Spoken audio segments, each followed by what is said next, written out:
So the things that I tell you is not really to take advantage of people, but where we find ourselves is in a position where we have to sell people just to help themselves. Another Nick No Banger.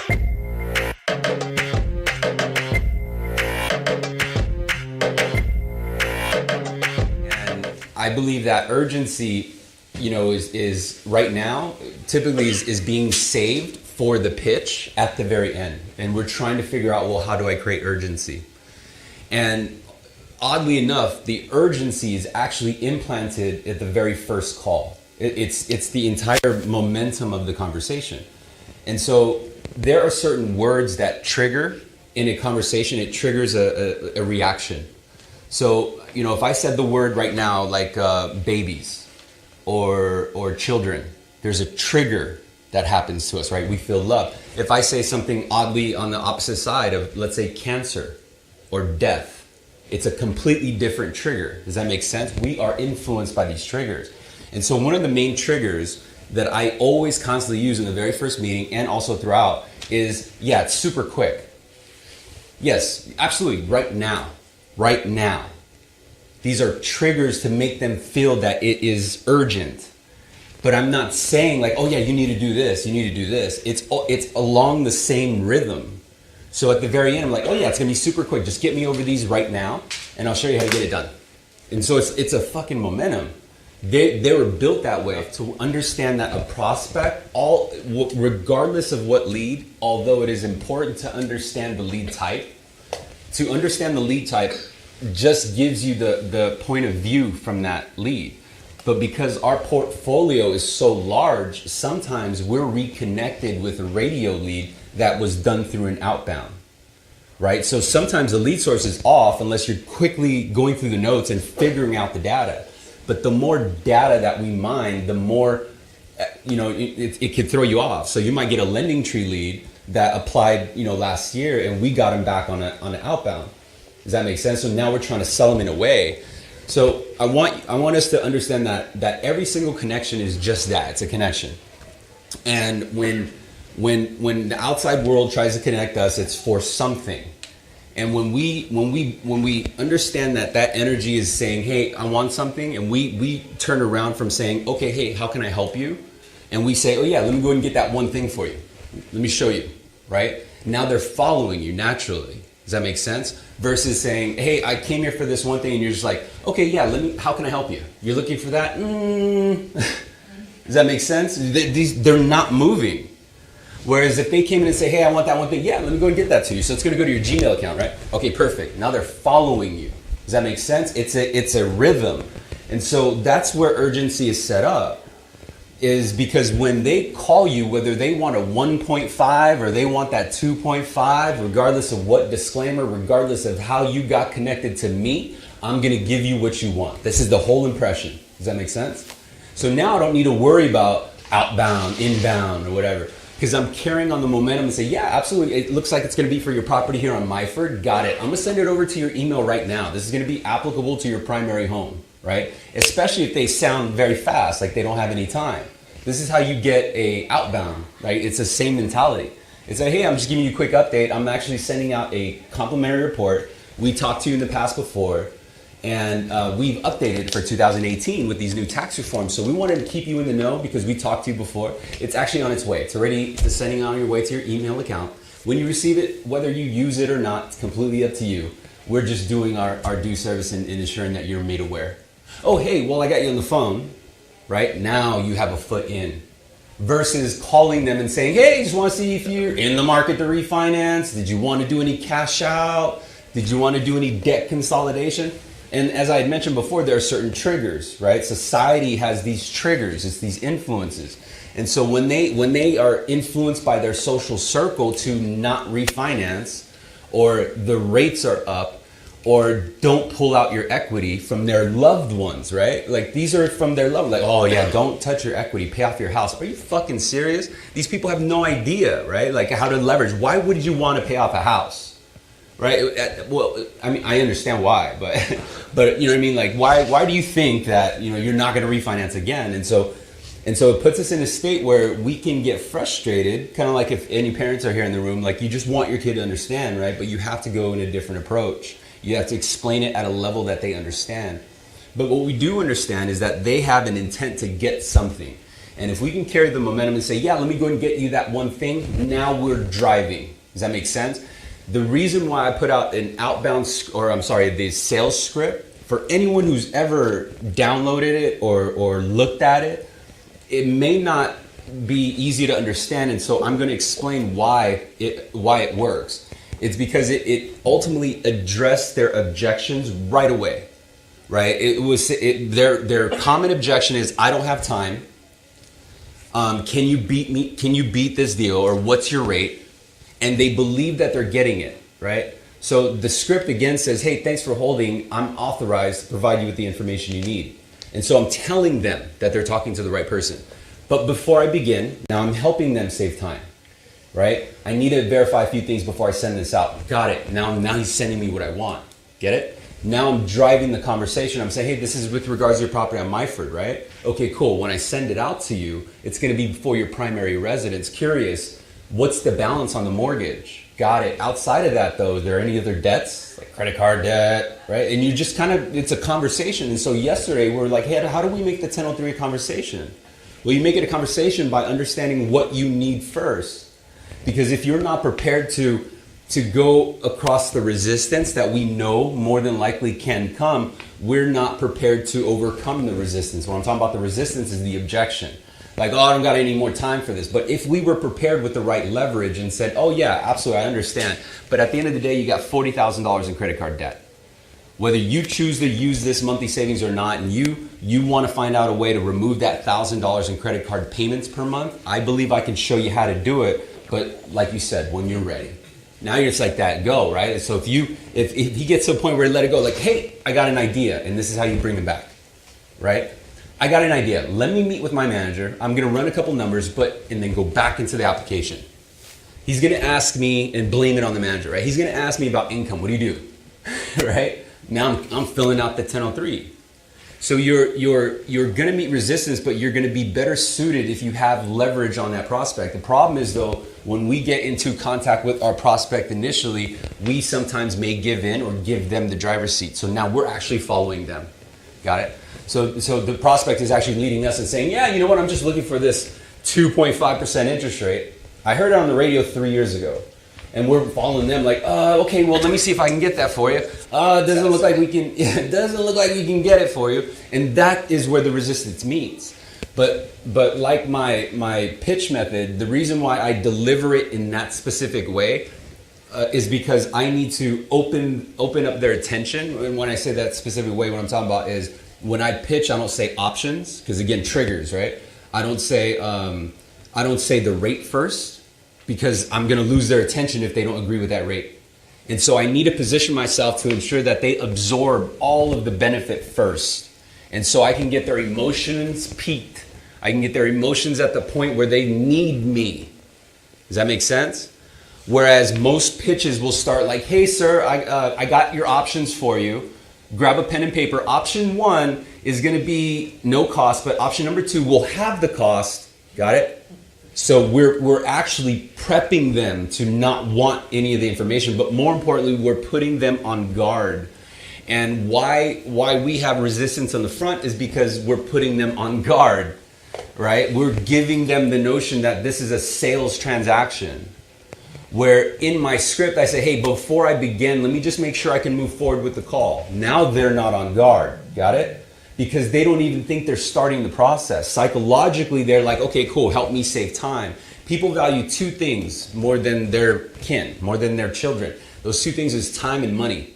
If you can understand the emotional impact and drive and tie that these people have with time and money, you're going to find creativity to craft your delivery in a way that always hits on those 2 things. So one thing that they didn't cover and I wanted to go into is that, there are certain questions that, okay, hey, Daniel, I got them to follow me. What do I say to them next? And you'll notice that I always go towards outside debt. Because those who need us right now in this market need to have some sort of pain, right? I'm not going to talk some guy with no debt on a 15-year fix, a 3.5 into a 10-year right now. I'm going to farm that guy. I'm going to focus my energy and time where it's needed most. If you want to know why my team, our team, sits where we sit, it's because we don't rely on just one source of lead intake. We got Q in here who lives and breathes inside the Shark Tank. He lives and breathes in inactives. He understands the portfolio and where the data is. So instead of waiting for the dialer, he'll hunt, right? That's what's going to make you a lethal force in this industry, is when you know how to hunt. There are a lot of loan agents and sales agents who are more than happy to wait. But when you differentiate yourself and you learn how to hunt, you're putting yourself outside your comfort zone. You're learning about the dynamics of actual sales origination. But the question is, well, how do I do this? Because it's so resistant. How do I talk somebody into doing a refinance? Simple. They can't believe it's a fucking refinance. Got it? You have to come in with value first. And so that's why I'm saying is like, hey, you know what? You talked with us in the past, just a quick courtesy notice. I'm sending out an email. It's going to give you an updated complimentary report showing what's happened in your area with this 2018 tax reform change. It's important that you understand what your options are. And just a complimentary, we just want to make sure you're in the know. It's on its way. Hey, well, I got you on the phone. Got it? Now this it opened up with value first. Who wouldn't want that information? And it's courtesy, so it's already on its way. So the momentum isn't like, hey, just wanted to see if you're, right? You're asking, whereas you're assuming on an outbound call. Same thing happens with assuming on the close, right? And so the momentum from the very first call should end like this. It should go, when you tie down to the second call cannot be viewed as a pitch. They cannot believe that they're walking into a pitch room, because you're unknowingly going to set them in a state where they're not going to trust the information you're going to give.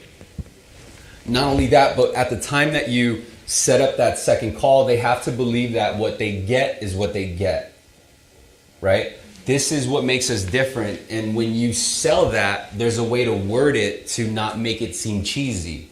And so one of the common questions that I got was, how do I make something, how do I make a sale without sounding too salesy?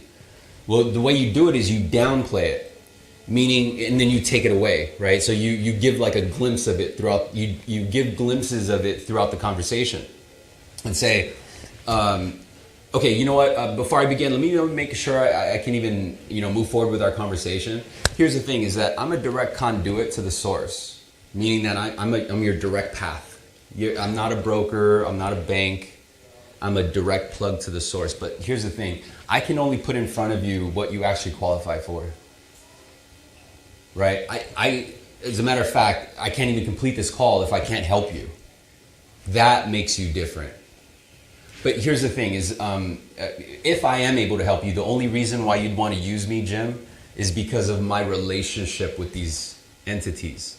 So like, for example, like VA, we're what's called an automatic VA lender. So think of rank, that's the highest in rank. We have the same relationship with FHA. We're called the full eagle lender. And you're kind of downplaying it, right? You're not like, we're called a full eagle lender. He's like, man, we're called a full eagle lender. Right? And so like, oh, what's the full, well, think about it as rank, and we're actually at the top. But here's the thing, I can't even, I'll go over that if necessary. Does that make sense? Now they want to know. Right? But more importantly, it's like, okay, this guy's pro.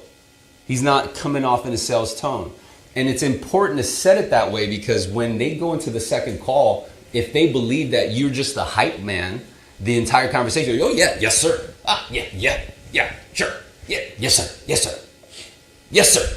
Yeah, I got it for you. I'm going to work it all up for you. It's going to be a great day at New American Funding. And then it's like, fuck that. I was just through this entire fucking timeshare sales presentation. Anyways, we got a sales guy that's calling us at 6, babe. You gonna be here? Oh, fuck, a sales guy? Babe, why are you shopping? Right? This is what happens. And then we get shocked when they don't want to take the price. But there's other things, other details that we have to pay attention to. So besides setting the tone, you're actually framing and setting the tone throughout the first conversation for the sale. Even though the sale happens in the first call, the close is what happens in the second call. And the reason why first and second call is important is because they need to feel that they didn't make an impulsive decision. Make sense? They didn't just buy, because that's what roots buyer's remorse. So second call, psychologically, they feel that they know you. There's history, right? And more importantly, the second call is going to line up whoever is influencing the decision, or whoever's making the decision, right? It's very important to get both of them there together. But when that meeting starts, it has to be off the notion of, hey, I'm just going to get your consent before I release the information, right? And if you feel there's friction, like, oh shit, man, I might have minimum savings from this guy. You kind of know this, right? Like, man, I probably won't be able to do much, but you know. So you got to approach them and say, hey, you know what? I got an idea. Like before you set up the second call, you know what? I got an idea. Let me get the blessing from my manager first before I even cover it with you. And then if I can, go ahead and release it. I'm going to get your consent first, okay? And then I'm looking at their time zone. I'm looking at who else is in the picture, married, unmarried, right? I'm looking at certain things like, okay, well, is it Friday? More than likely this fucker wants to check out, right? So I'm taking these things in consideration. But if I know there's a sale, then I'll make it happen on Saturday. I'll give them my cell phone. I'll get access to GoGoLO, and I'm fucking plugged in. So I'm mobile. But at the end of the day, I'm very craftful. I'm not going to pitch him at 4:45 and he clocks out at 5 on a Friday, because now he's rushed and his mentality, his focus is not with me. Does that make sense? So when we prepare them for the next call, we go into that pitch. At the end of the day, it's just a consent. It's just confirmation. Like, hey, it's on its way, right? And they believe that that's what the second call is. I don't send consent out until that time, because that was my whole reason of the second call. And so when I start the conversation, it always starts like this. This is the pitch, okay? So I want you to envision and compare it to your pitch now. When I start the call, and I'll use Jeremiah as the prospect, I'll say, hey, Jeremiah, this is Daniel. Hey, I'm putting together the information. I'm sending it out to you right now. And you know what? I found something. I want to run it by you first. I have an idea. Is Mrs. Jones there? Okay, cool. Put me on speakerphone. All right. So, hey, Mrs. Jones. Hey, I had a chance to speak with Jeremiah earlier today. He had mentioned, he told me about what your intent was and what you were trying to do. He'd mentioned, and this is the time you frame Mrs. Jones. Got it? So now you position yourself to reframe them. When I say reframe them, you're going over all the pain. You wouldn't know how to craftfully word that pain and that delivery unless it was a second call, unless you've been doing this for years. You know what I mean? Like, you got to be skilled, because you have to quickly tie into the emotion. And so if Jeremiah said that, if I found out and asked the right questions, I found out that Jeremiah's net income, I found out what Jeremiah's true checking and savings balance is. I found out what Jeremiah is actually paying for daycare and in certain things, right? And so now I'm mentioning it to Mrs. Jones, and I'm saying, hey, Jeremiah shared with me that, you guys needed a better budget option to show you how to lower your overall payment. And so he mentioned that with your current budget right now, you're putting about $600 towards credit cards, and this is really eating away at your net income. On top of the daycare costs, I can only imagine how much longer you can go down this path. And so he mentioned that it was important that you guys created a solution. And so since he mentioned that, I had an idea, and I want to run it by you first. With what I can disclose, I can actually show you how to create this monthly savings, to increase your monthly cash flow, to put $6,000 in your bank account, to wipe out all of these credit card debts, to improve your FICO score, right? It's just nonstop. And so Jeremiah started using this, and it was funny because I think it was Anthony Sicati who heard him. He's like, dude, Jeremiah just gave him a fucking benefit sandwich. Because it was layers of benefit. It was just trickling benefit, right? That's the trickled benefit. And so when you hit them this way, they're absorbing it rather than saying, hey, I got an option. Because when you started the conversation, it was, hey, you know what? I was sending it out. I got an idea. I want to run it by you real quick, just for feedback. Now they're fully engaged and they're in tune with what your message is. That is why it works. It's not, it is wordplay, but it's just simply the timing of the delivery and how the delivery is opened. Make sense? So I cannot explain how fucking gold that value is right there if you truly fucking understand it. And for everyone that's joined here in this meeting, that dummied down is how the fucking system works. You're just simply taking them for a ride, and ultimately, whether it's a higher rate, whether it's points, whether you're taking them from a conventional to an FHA, whether you're taking them from a 3.5 to a 4.5, or whether you're taking them from a fixed to an ARM, you're not selling the plane, you're not selling the vehicle, you're selling the destination. Got it? And so that's why when I deliver the savings, I said, hey, you know what, Jeremiah, you mentioned that was important. So your total outgo right now, Mrs. Jones, you can confirm that this is right, is about $2,000 for the mortgage, $600 towards credit card debt. It's combined at $2,600 that's going out. I'm going to show you how to bring that down to $2,100. Not only that, but with that extra $500 in monthly savings, I'm going to show you how to wipe out these 3 credit cards. Mrs. Jones, Jim had mentioned that you had these 3 credit card debts. How much do you send? You know, you probably gathered that through the first conversation. And so, you know what, since you're sending that extra $600, this is how I can show you how to remove that from your budget. So besides the improved FICO, besides the fact that I don't need an appraisal, right? Now you're downplaying it again. But this is something that we'll even tell the borrower, like, hey, I got a PIW. The fuck is a PIW? Right? Like, I got a property inspection waiver. The fuck? What does that mean? Right? We have a choice to deliver it in a different way and say, you know what, my relationship's so strong, I don't even need an appraisal. Again, downplay it. Right? And say, but you know what, before I can even offer that to you, I need to make sure that you even qualify. So here's the thing. I need to validate your ability to even proceed. If we can proceed and I can bring your total payment down here. See, the thing is that when you do it right and you deliver it right, what they say, your idea, and this is your pitch, you never mention rate. I don't even mention closing costs because I only mention what they ask, right? So when after they hear this idea, their immediate response is, yeah, that sounds great. How do we do it? That is sold. Right? Now you can go over the logistics and say, okay, cool. So this monthly payment, this is with tax and insurance. I'm going to go ahead and disclose it for you now. And I do have an option. I can bring the payment to here with no closing cost, but considering you're getting so much benefit, and you did mention that you plan to stay here long term, this is probably going to be your last refinance, right? So then you can show them about the other payment. The other payment, of course, is the no closer. Or I'm sorry, the no lender credit.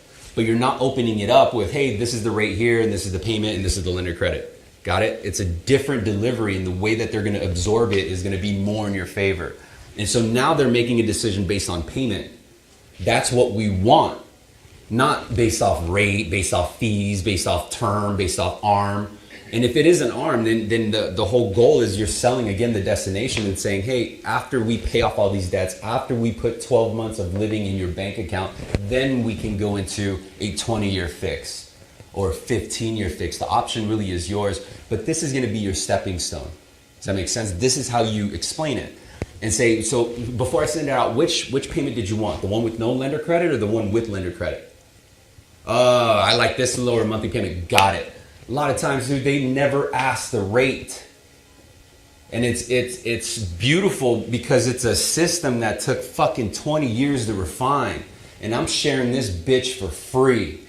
Does that make sense? So the fact that you guys are here absorbing this shit, I fucking praise you. You have no idea how much I appreciate you guys' attention and time. But here's the thing is, who the fuck is going to put it in action? Get it?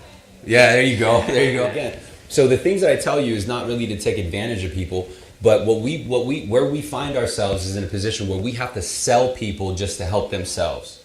And so these, you know, when you think the word manipulate or persuade, or you know what I mean, it's kind of a negative tone, but this is what we got to do to eat. Not only that, but we truly are helping these people. So you have to be confident behind these steps. It's not to take advantage of people, although this shit is persuasive enough to really take advantage of people. It's not meant for that. You know, so the system is really meant for you to put it in place and let it run, right? Because we have all the departments to delegate, you know, even though we do a little bit more up front, you do it right. It's just a repetitive process, right? So you do it right and then you just set it in motion. You hand the fucking baton off. And if you do it right, the next time you ever hear about that file is, hey, this one's ready to close. That's where you want to be. You want to get to a point where like, damn, I don't even remember talking to that person. right? Well, this person's ready to close. Cool. That's how you get to 15 plus units, is that you create a system that you kind of reset every single day, right? And so if you're going into the month because your manager set your goal at 6 units or 8 units, and this entire month you're looking at 6 to 8 units, you're aiming for the minimum. They're telling you what the fucking minimum is, but that now becomes your goal. So fuck that goal. Figure out what it is you want here, and then figure the formula to make that income work. So if your average commission ends up being $500 per file and you need to make 10 grand, then fucking do the math and say, hey, I need to do this. I need to hit this tier. In order to do that, I need to do this per day. Break it down to a daily cycle, and I fucking guarantee you, you'll make the fucking system work. It may not be immediate, right? Some days you're gonna fucking miss it. Some days you're gonna smash the shit out of it. But you will at least have the momentum where if a file dies or it cancels, you don't even fucking feel it. You're okay, yeah, no worries, I'll get it back later. Because you're still on the motion of that day. And that system is the dub system, right, Q? Every single day we have, in Jeremiah 2, every single day I'm blasting out to the team. Here's who's got the dub. Who's got the dub? Because it resets every single day. And so instead of looking at, hey, this is how many elevations you have, or this is how many locks you have for the month, I'm saying this is what the fuck you got for the day. You got fucking 0 for the day. That's a complete different perception. And now, if you notice my team, the guys who I hustle with, every day they panic. So at the end they're like, fuck, dude, I got 0 for the day. It's a different feeling, right? You got to put yourself in that uncomfortable position. You want to see uncomfortable? I shared with you guys last time, Kevin Garcia, right? Like Kevin freaks the fuck out. Like he'll walk around, start pacing, like, ah, you know, and you want to get there though. You want to get uncomfortable. And so if you learn how to create your daily goal, and I would recommend 2, because who the fuck wouldn't want 2, right? Who wouldn't want 20 units? So if you, but then again, it comes through the mindset. So if I tell you this formula, then it's up to you and say, well, maybe I don't need 20 units. Then you start fucking justifying why you're not going to go ham and shit, right? Why you're not going to go hard towards that goal. Set your goal to a point where you're like, whoa, that'd be some shit if I really hit that goal. And then watch you hit that goal. But you have to go in with the right mindset. The only way to go with the right mindset is you have to reset that bitch every morning. And so every single morning, you're not giving a fuck about the drama from the day before. You don't give a fuck about the discounted appraisal. Your whole goal is, how do I find 2 points today?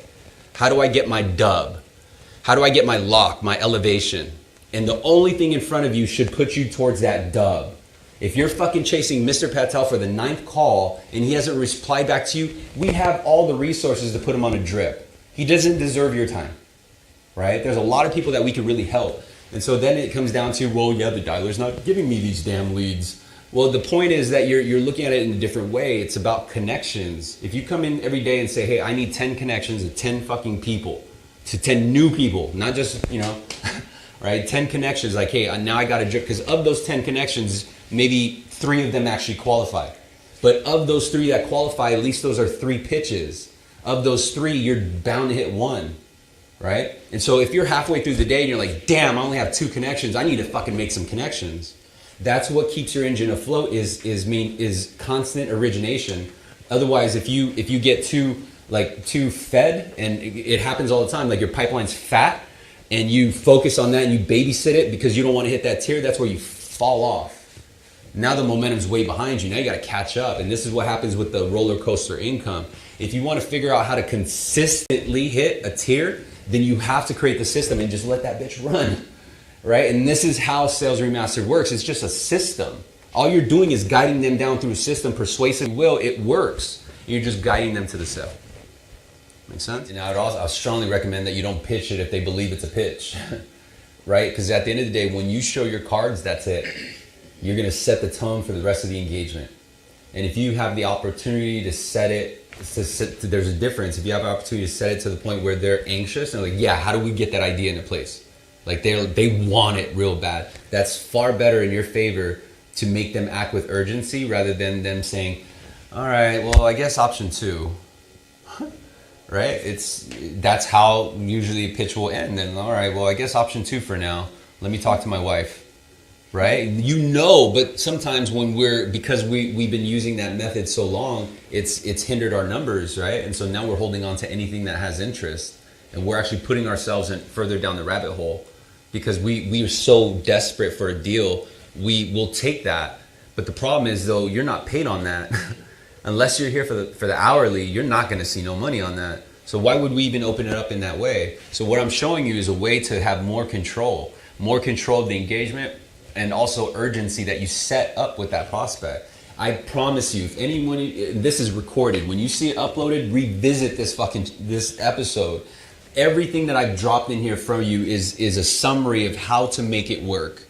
You have to put it in place this way. It can't be like, all right, well, I'll take this one piece. No, it all has to go congruently, right? It has to happen that way. Otherwise, you're going to burn your time. You're going to burn your leads. You're going to get frustrated. You're never going to make real money. And so the fact that the newer agents, and man, I love the fact that you guys come in, and even some of my veterans here. Q put a back-to-back 4 points. So strong ass day for Q, and that's something that you could hit. Right? Like when you set yourself up on a daily goal, you can put 4 points up, right? And I was testing out the method too. I focused this week on putting up points, and I was up there with my team. So I'm holding myself on this little bracket, this point system. I'm showing the team what I did, right? So I'm not just fucking saying, hey, you got to do this. I'm fucking running with you. Not only that, but if I find out something that works, I'm sharing it with the team. Hey, yo, use this drip, right? Yep. Right?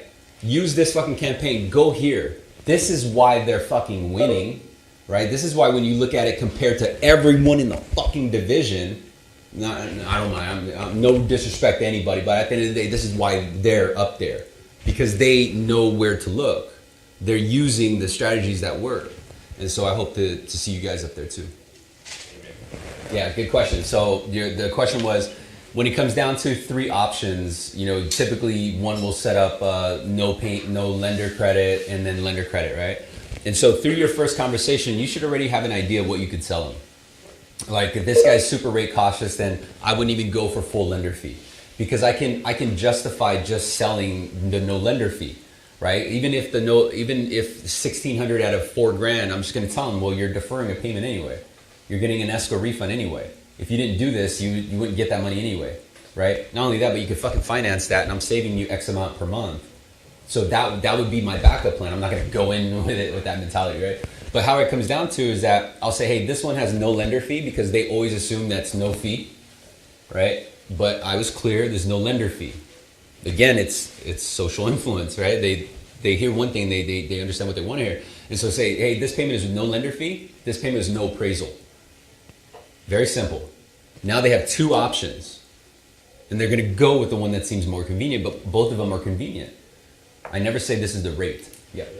There's a lot of info, right? Was it fucking powerful? Yes. I mean, you guys got some insight that will blow your fucking mind if you guys put it in process, and I really do hope you guys do, because you guys deserve all the good that's coming your way, because you're investing in yourself. That's more than you could say from a lot of people, but that's the only reason why only certain people succeed. Got it? So, I'll see you guys later. Thanks, guys. Thanks, sir. Thank you. Another Nick No Banger.